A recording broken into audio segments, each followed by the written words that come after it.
la une de cette édition de l'actualité, la réouverture des classes annoncée pour le 1er juin est effective depuis ce matin. Une reprise des cours soumise au strict respect des consignes barrières contre le Covid-19.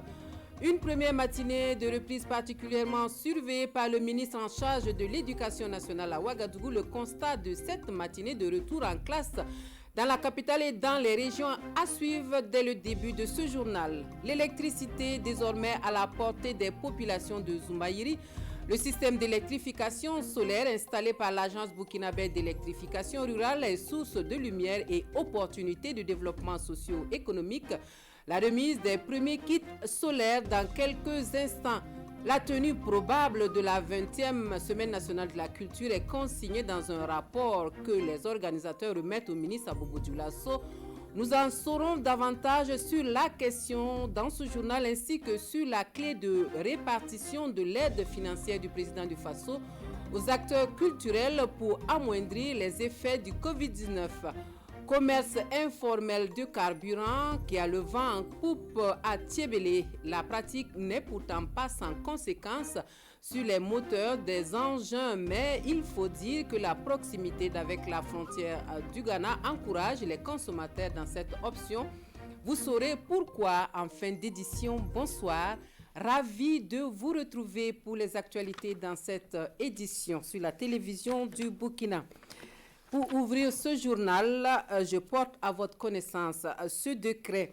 Le président du Faso, président du Conseil des ministres, décrète, vu la Constitution, décrète, article 1 est levé pour compter du mercredi 3 juin 2020 à partir de 0 heure, le couvre-feu instauré suivant décret numéro 2020 0215 presse du 21 mars 2020 et son modificatif. Cette levée ne concerne pas le couvre-feu instauré dans le cadre de la lutte contre le terrorisme et dans les localités sous état d'urgence. Article 2, le présent décret sera publié au journal officiel du Faso, Ouagadougou, le 1er juin 2020, signé Roch-Marc Christian Kaboré. Ainsi donc, ce matin, les classes d'examen rouvrent leurs portes aux élèves après plus de 2 mois et demi de fermeture pour cause de Covid-19. Une reprise conditionnée par le strict respect des consignes barrières. Le ministre en charge de l'Éducation nationale y tient et c'est la raison de sa présence dans certaines écoles de Ouagadougou pour constater l'effectivité de ces dispositifs d'hygiène, de protection et de distanciation physique. Alidou Badini et Sébastien Zongo ont passé cette matinée en compagnie du professeur Stanislas Ouaro, suivant leur compte-rendu. Le ministre en charge de l'Éducation nationale est accueilli au lycée Excel 2000 de Ouagadougou. Les élèves de la classe de terminale D sont avec le professeur de physique-chimie. Titre de la première leçon, la maladie liée au coronavirus. À l'école Patte-d'Oie, les 104 élèves en classe d'examen sont scindés en 6 salles avec 2 enseignants par salle. Ici également, le premier cours est un cours de sensibilisation. Le cours, c'est la Covid-19, les mesures barrières. Voilà, à présent, j'ai mis mon cache-nez et pour entrer dans la salle, voilà, j'ai lavé ma main, avec mes camarades. Au lycée professionnel régional du centre, le constat porte sur les mêmes consignes, le lavage des mains, le port du cache-nez, affichage et cours de sensibilisation et respect de la distanciation physique. Ce sont les consignes données par le ministère en charge de l'éducation à travers son plan de riposte contre le Covid-19. Dès qu'on a un cas de Covid dans un établissement ou dans une classe, on est obligé de mettre la classe ou l'établissement en fonction de la situation qui va être évaluée avec donc le concours du ministère de la Santé, de mettre cet établissement en quarantaine. Ça voudrait dire que l'établissement va être certainement fermé pendant 2 semaines. Et ça handicape totalement le fonctionnement parce que nous n'allons pas fermer tous les établissements du pays, mais l'établissement concerné. Et donc ça va avoir un impact donc, sur l'exécution donc, du programme dans cet établissement et ces élèves seront pénalisés par rapport aux autres. C'est pour cela que partout où je suis passé, j'ai encouragé les élèves à observer les mesures barrières, aussi bien au sein des établissements que chez eux à la maison. Le ministre Stanislas Waro annonce la mise en place de comités Covid dans chaque établissement du pays pour un suivi et une prise en charge, le cas échéant, des situations en rapport avec le Covid-19. Le gouverneur de la région des Hauts-Bassins apprécie les efforts des acteurs de l'éducation pour le respect des consignes barrières pour la reprise des classes. Enseignants et élèves sont soumis aux mêmes obligations et nous faisons le constat sur place avec Hassan Gourabou et Karim Sissé. Délégation régionale des Hauts-Bassins avec en sa tête le gouverneur en tournée dans les établissements d'enseignement pour constater l'effectivité de la reprise des cours. Première étape de cette tournée, le lycée municipal Vinamantia Mounou de Bobo-Dioulasso. Sur les 28 classes que compte cet établissement, quelques-unes seulement sont ouvertes aux élèves en classe d'examen. Dans la cour, les dispositifs de lave-mains sont mis en place. On a 28 classes normalement. On a 4 classes de terminale, 2 terminales A, 2 terminales D, 4 classes de 3e. Mais à cause de la maladie, on a dû diviser les classes en 2, ce qui fait qu'on a 4 classes de terminale A, 4 classes de terminale D et 8 classes de 3e. Du collège Sainte-Marie de Tounouma au complexe scolaire de la Solidarité, en passant par le corps primaire public à Carville Nord A, le constat est identique. Impossible pour un élève ou un encadreur d'avoir accès à une classe sans un respect des consignes sanitaires. On a pu ajouter un peu d'effort aussi pour aider le gouvernement pour que tous les élèves puissent avoir les cache-nez. Et aussi, on a la disposition des lave-mains pour chaque classe. Pour les élèves, c'est une grande joie de reprendre le cours après 2 mois de suspension. Les examens, c'est pour bientôt et il faut mettre les bouchées doubles tout en respectant les mesures barrières. On a eu aussi la visite de monsieur le gouverneur, en quelque sorte pour nous encourager dans la lutte contre la maladie aussi, pour nous encourager à étudier pour avoir de meilleurs résultats. Dans l'ensemble des établissements visités, les cours ont effectivement repris et les consignes sanitaires sont respectées. Les mesures sanitaires ont été respectées dans chaque établissement et le port du cache-nez également observable au niveau des enfants et je vois que au niveau des enseignants il y a ceux qui ne sont pas dans les classes d'examen sont venus en renfort de ceux qui sont dans les classes d'examen en ce qui concerne le primaire. Partout où la délégation s'est rendue, cette première journée de reprise des cours est en grande partie consacrée à la sensibilisation des élèves sur le Covid-19. Les hostilités, quant à elles, commenceront juste après ces cours de sensibilisation. Oui, les élèves de Kaya, eux, devraient patienter encore un peu pour le retour en classe. Cause de ce léger retard, la non-disponibilité des masques et des kits sanitaires dans les établissements. Une reprise des cours non effective donc constatée ce matin sur place par Martin Ouedraogo et Jacques Ouedraogo. C'est une rentrée mitigée au lycée provincial Moussa Kargougou de Kaya. Dans cette salle, le proviseur discute d'abord avec le corps enseignant sur les conditions de reprise effective des cours dans cet établissement. Pour l'heure, ce lycée ne dispose toujours pas de masques et le respect de la distanciation dans les classes s'annonce compliqué. Pourtant, les enseignants exigent le respect de ces mesures barrières avant le début des cours. Le premier responsable se dit inquiet de cette situation. La préoccupation majeure en fait qui est là, ce sont les masques qui ne sont pas encore arrivés. Si les masques ne viennent pas, il n'y a pas de reprise. Vous voyez que nous n'avons pas encore commencé. On attend en fait les masques. Ils exigent aussi les 2 masques par élève et par professeur. Donc j'ai des inquiétudes. J'ai vraiment des inquiétudes. Les élèves, eux, ont pris d'assaut la cour de l'école. Les uns s'adonnent au nettoyage des dispositifs de lavage des mains, d'autres révisent déjà leurs cours.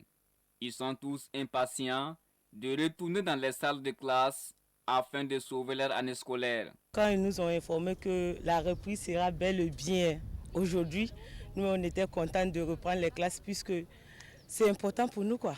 Quand j'étais à la maison, je n'étais pas contente. Maintenant que les cours ont repris, je suis contente de pouvoir passer notre examen. Car l'année passée, j'ai cessé, mais ça n'a pas marché. Je prie Dieu pour qu'il m'aide cette année. Autre lieu, même constat. À l'école primaire Kougourine Louda A, les élèves de CM2 procèdent au nettoyage des salles de classe. Contrairement au lycée provincial, ces élèves ont reçu chacun un masque.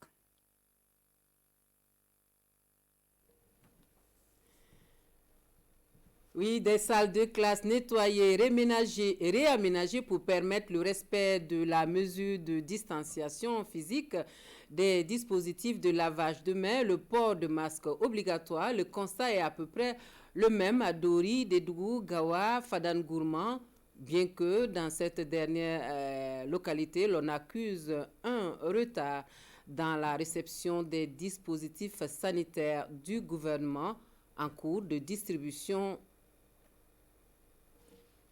Je reprends pour vous ce communiqué pour poursuivre. Le président, c'est un décret donc du président du Faso. Le président du Faso, président du Conseil des ministres, vu la Constitution, décrète article 1 est levé pour compter du mercredi 3 juin 2020 à partir de 0h. Le couvre-feu instauré suivant décret numéro 2020-0215, presse du 21 mars 2020 et son modificatif. Cette levée ne concerne pas le couvre-feu instauré dans le cadre de la lutte contre le terrorisme dans les localités sous état d'urgence. Article 2, le présent décret sera publié donc au journal officiel du Faso Ouagadougou le 1er juin 2020, signé le président du Faso, donc Roch-Marc Christian Kaboré. Suite de ce journal, les consignes barrières également en vigueur dans les centres de formation professionnelle. Cela coule de source, mais ce matin, il s'agit de l'amélioration de la qualité de la formation professionnelle. Donc, le ministre est allé discuter avec les promoteurs des centres de formation professionnelle à Ouagadougou. 3 structures sont visitées donc par Salifo Tchemtore. La substance de la tournée avec Moussa Ouedraogo et Oumou Sissé. Au ministre en charge de la formation professionnelle, ces apprenants du centre de formation NASMOD montrent leur savoir-faire. Un savoir-faire en coupe-couture, coiffure et en esthétique.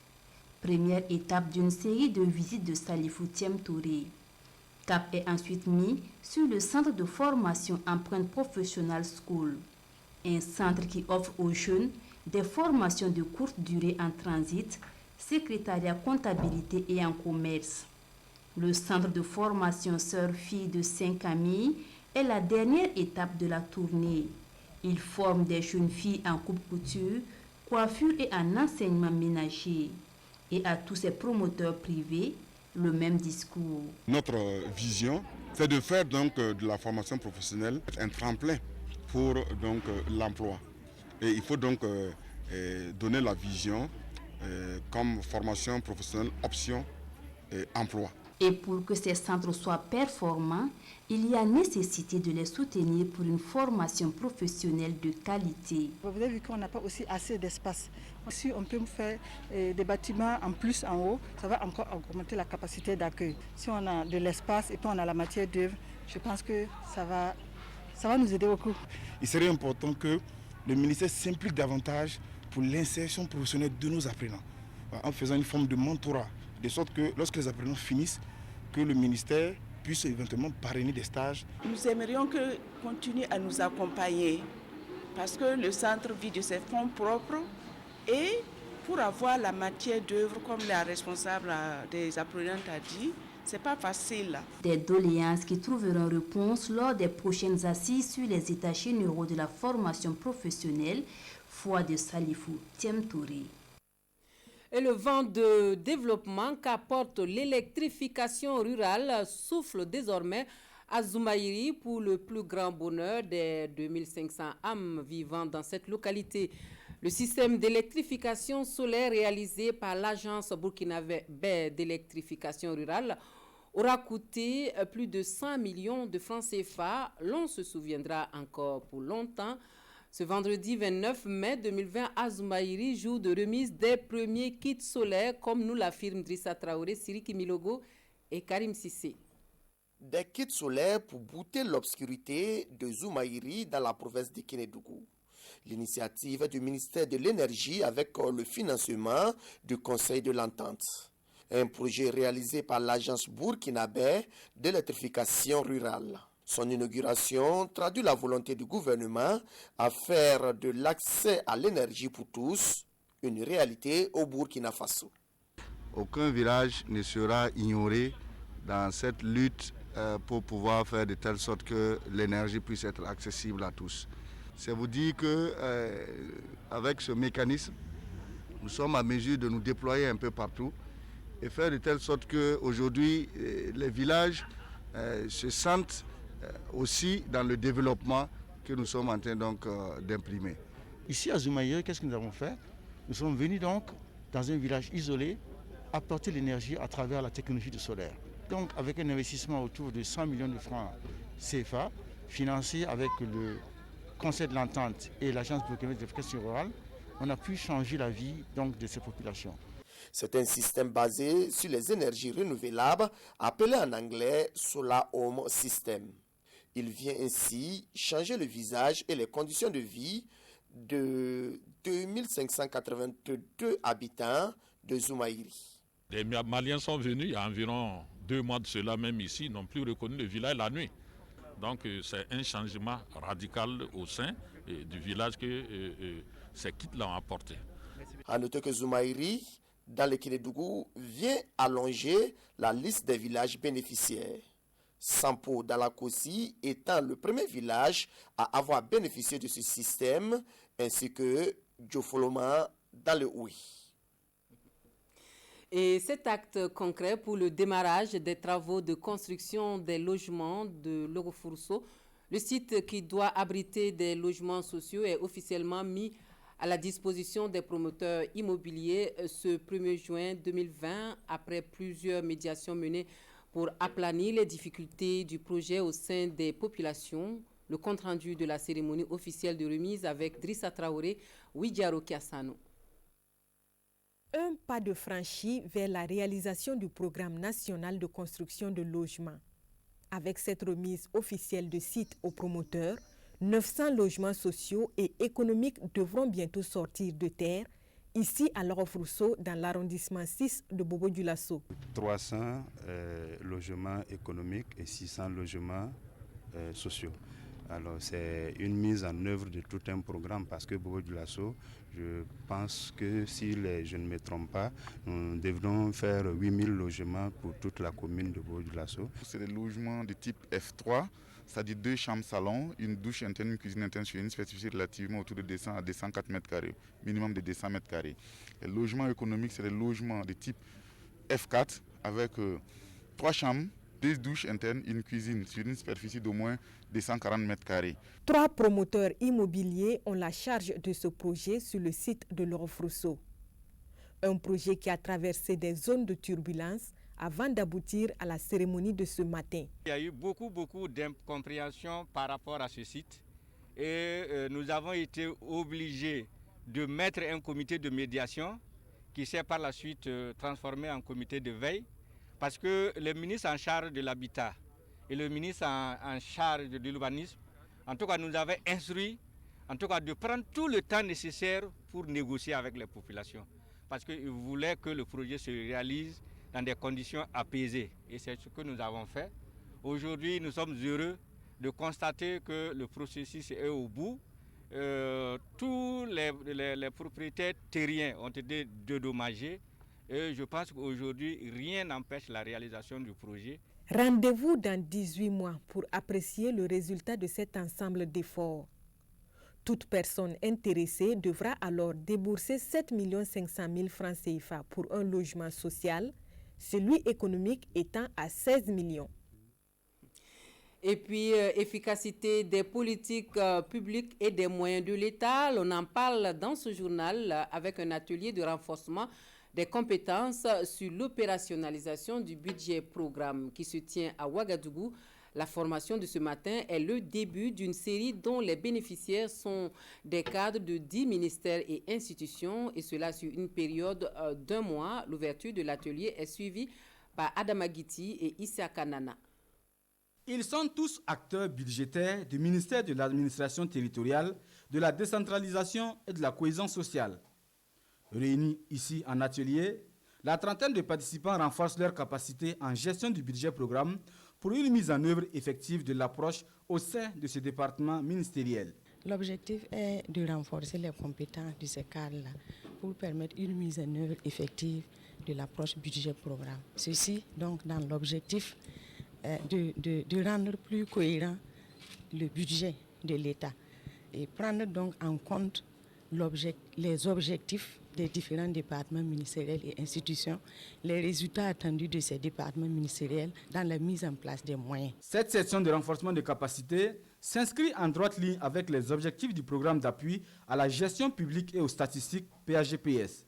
Un programme qui ambitionne ainsi créer un cadre harmonisé des dépenses publiques relatives au budget de l'État. Il y a déjà 4 ans que nous appliquons le budget programme. Donc ce n'est pas que c'est des choses nouvelles, mais seulement nous, ici, en termes de valeur ajoutée, nous voulons susciter la réflexion avec les participants pour voir dans quelle mesure on pourrait davantage améliorer l'applicabilité du budget programme au niveau du Burkina Faso. Cette session de renforcement de capacité sur le budget programme au profit des acteurs du ministère de l'administration territoriale marque ainsi le début d'une série de formations des cadres de 10 ministères et institutions.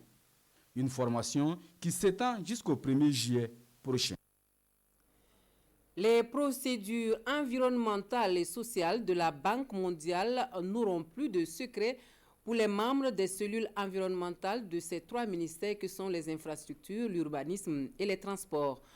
Une session de formation leur permet de tout savoir sur ce volet et de mieux travailler par la suite à la protection des ressources naturelles dans les différents projets. Précision Drissa Traoré, Sirik Milogo, Karim Sissé. Ils sont tous membres des cellules environnementales des ministères en charge des transports, des infrastructures et de l'urbanisme. Ici à Bobo-Dioulasso, ils ont 3 jours pour renforcer leurs capacités sur la maîtrise des procédures environnementales et sociales. L'objectif de la formation de ce matin, c'est de renforcer les capacités des cellules environnementales qui ont été mises en place. Voilà, donc renforcer les capacités en termes de procédures environnementales de la Banque mondiale. Cette maîtrise de procédure devrait permettre de minimiser l'impact environnemental dans la réalisation des projets et programmes. Une des exigences de la Banque mondiale, partenaire financier des ministères concernés. Pour la Banque mondiale, les questions environnementales et sociales sont majeures.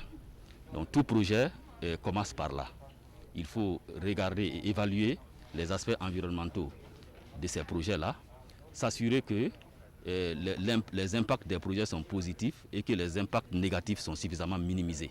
La formation de Bobo-Dioulasso devrait permettre aux 3 départements ministériels d'être en phase avec la protection de l'environnement.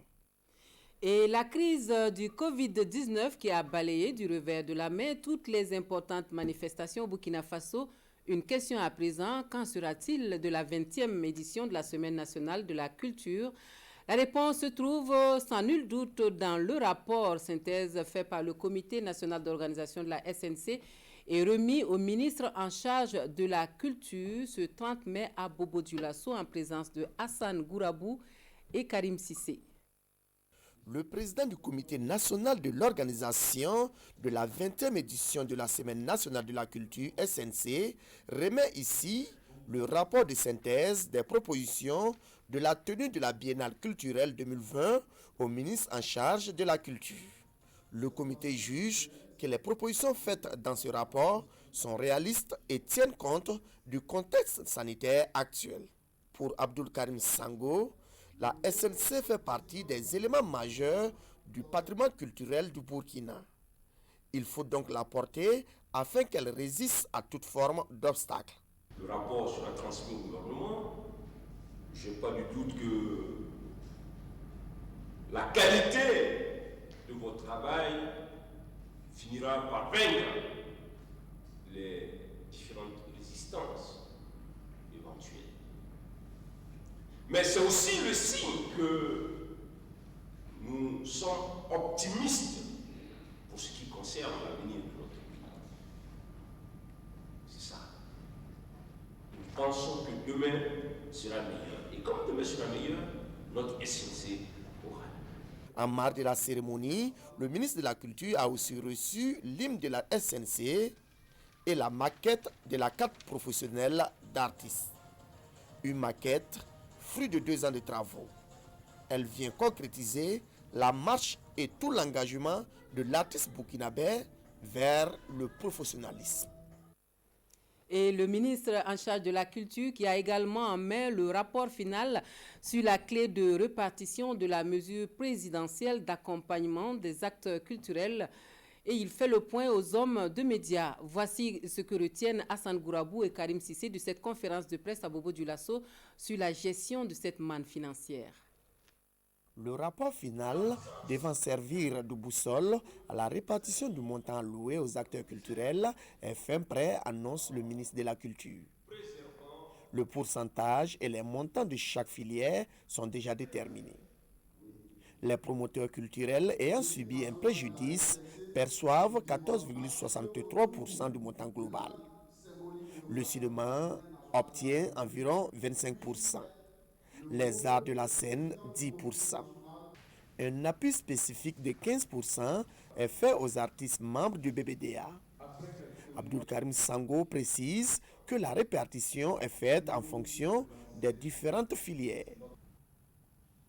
Où on se parle là, le rapport est chez le ministre en charge des Finances pour être mis en œuvre dans les délais les plus brefs possibles.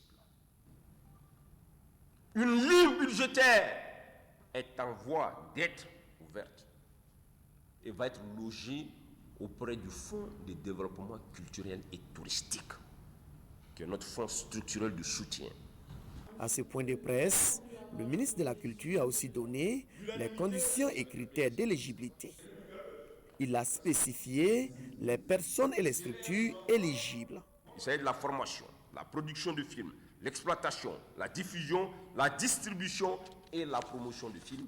Tout ça, c'est éligible. Si on prend les arts de la scène, la création, la production, la promotion et l'organisation du spectacle. Si on prend les arts plastiques et appliqués, la création de collections et de lignes vestimentaires, la création d'unités de production, la création de galeries, tout ça. Si vous nous faites la preuve, tout ça. Ça peut être des personnes physiques ou des personnes morales.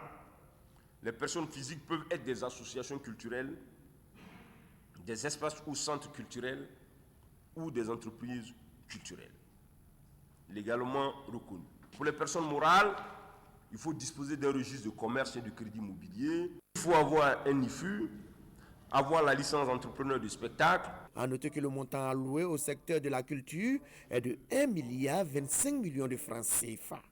Et au ministre d'inviter les uns et les autres à venir à la source pour avoir des informations claires et fiables. Nous refermons ce journal avec cette pratique courante dans les rues de Tchébélé, la vente de carburant en bouteille qui s'inscrit comme dans l'ordre normal des choses dans cette localité, malgré les inconvénients de ce commerce qui s'exerce dans l'informel, bien sûr, notamment sur les engins. Il est vrai que le carburant coûte nettement moins cher à la frontière du Ghana et les consommateurs n'hésitent pas à parcourir les 30 km de distance pour s'approvisionner. Le sujet a inspiré Daouda Ouattara et Olopoda. Tchébélé, cette commune rurale située à une trentaine de kilomètres de Pau, n'a aucune station-service et pourtant la ville est inondée de carburant. Des points de vente de carburant en bouteille se dressent dans presque toutes les principales rues de cette commune frontalière du Ghana. Il y a un profit à côté du Ghana là, c'est ça qu'on parle là-bas, parce que ici Pau c'est 31 km, alors que Ghana c'est 15 km. Bon, il y a beaucoup de différences là-bas. Tu sais, Flore, c'est pas bon, mais bon. comme c'est à côté des frontières, là, on va faire quoi? Si tu pars avec une bidon à peau pour revenir ici, là, ceux de stations ne vont pas accepter que tu vas servir le bidon là-bas, venir ici, revendre en détail. Si tu pars avec 20 litres même, on ne peut pas servir ça à peau. Il est plus aisé donc pour les utilisateurs du carburant de franchir la frontière voisine pour s'approvisionner en essence. Au-delà de la distance, le carburant coûte moins cher au Ghana. Mais ce qui pose problème, ce sont les conditions dans lesquelles le carburant est revendu ici. C'est moins cher, mais parce que si nous on a pris ça, ça ne nous arrange pas, quoi, parce qu'il y a des saletés dedans. Parce qu'eux, ils prennent les bidons, ils viennent ici, mais bon, il y a beaucoup de saletés. Ça sur dépôt, là, c'est 630 francs par litre.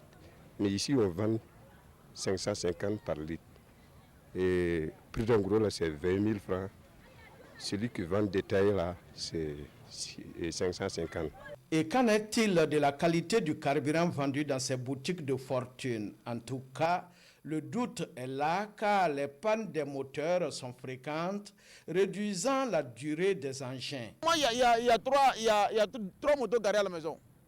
Celle-là, ça fait un an, ça ne vaut pas 2 ans d'abord. Mais à tout moment, il y a un problème d'injection, pompe là. Et pour réparer la pompe là ici, il faut envoyer ça à Ouaga. Ça arrange les gens, ça dépend de l'arrangement. Ceux qui ont une machine, les machines qui font quoi, le moulin qui fait farine, quoi là, c'est pour eux que ça arrange. Sinon, si c'est nous là, ça nous gâte beaucoup. Il y a des motos donc que le carburant joue dessus. Il y a des motos donc que le carburant ne joue pas dessus. Pas trop. Parce que les motos en injecteur là, le carburant joue beaucoup dessus. Il n'y a pas de problème. Parce que sans que l'essence est un peu lourd. Donc, et puis il n'y a pas de bons filtres. Ça fait que ce côté, carburant, ces motos en tout cas ont beaucoup de problèmes. De ce côté, que ce soit véhicule, c'est pareil. Mais si c'est le moto en carburateur, ça, l'essence là, ça ne joue pas beaucoup comme ça. Ça joue mais pas assez quoi. Qu'à cela ne tienne, la vente du carburant est une activité rentable ici à Tchébélé. Du carburant qui franchit la frontière sans aucun contrôle et qui échappe de ce fait à toute taxe. Je reprends pour vous ce décret présidentiel pour finir. Le président du FASO, président du Conseil des ministres, vu la Constitution, décrète, article 1, est levé pour compter du mercredi 3 juin 2020 à partir de 0h. Le couvre-feu instauré suivant décret numéro 2020-0215 presse du 21 mars 2020 et son modificatif. Cette levée ne concerne pas le couvre-feu instauré dans le cadre de la lutte contre le terrorisme dans les localités sous état d'urgence. Article 2, le présent décret sera publié au journal officiel du FASO Ouagadougou le 1er juin 2020, signé Rochmar Christian Kaboré. Fin de cette édition de l'actualité. Merci de nous avoir reçus chez vous. Excellente soirée sur la télévision du Burkina. Amandine Lalsaga vous retrouve à 23h pour la synthèse des actualités du jour.